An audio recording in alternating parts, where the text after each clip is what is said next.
Assalamualaikum teman-teman. Balik lagi dengan aku, Vina Nur Alfiani, dan rekanku, Anissa Halimatus Sadiah. Say hi Oda. Halo semuanya. Pada kesempatan kali ini, kami akan membahas mengenai proses produksi. Happy watching. Yang pertama, ada pengertian proses produksi. Proses produksi adalah kegiatan yang dilakukan berulang kali dengan cara menggabungkan berbagai faktor untuk mencapai hasil berupa suatu produk barang atau jasa yang memiliki manfaat bagi pemenuhan kebutuhan manusia.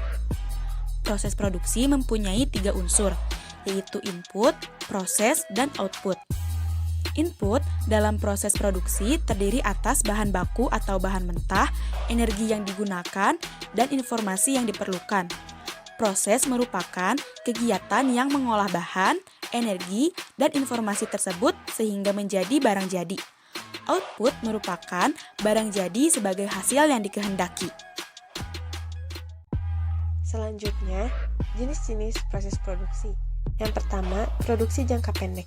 Produksi jangka pendek merupakan kegiatan produksi yang secara cepat dan langsung menghasilkan produk untuk konsumen.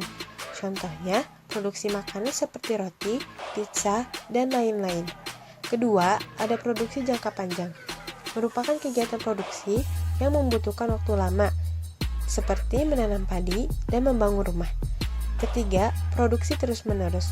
Produksi terus-menerus merupakan kegiatan produksi yang secara bertahap memproses berbagai bahan baku menjadi produk jadi, di mana prosesnya berlangsung terus-menerus.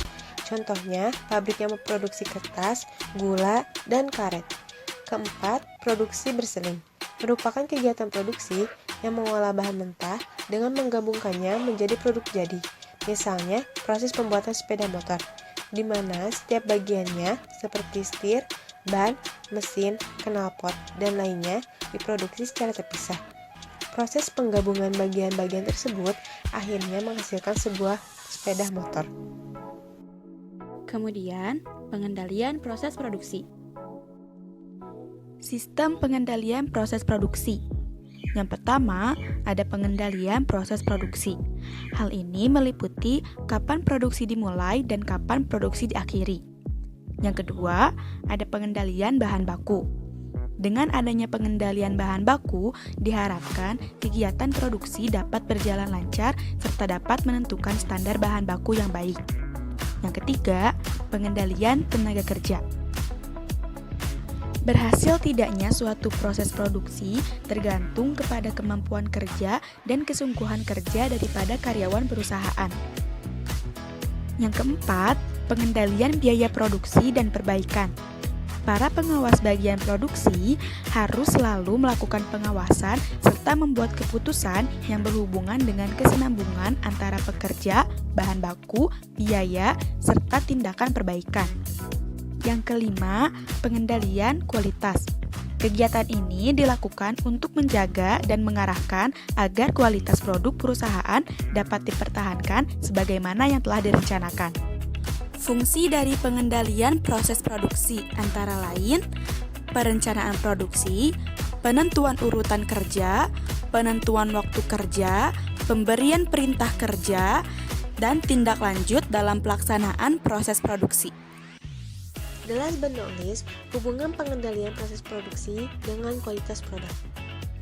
Kelancaran dalam proses produksi sangat ditentukan oleh pengendalian proses produksi yang dijalankan oleh perusahaan yang bersangkutan.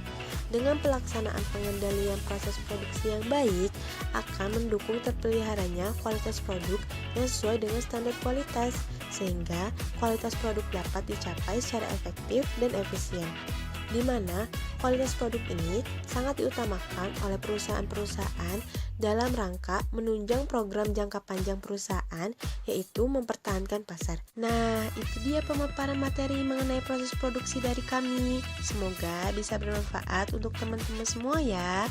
Sampai ketemu di lain waktu. Dadah! Dadah!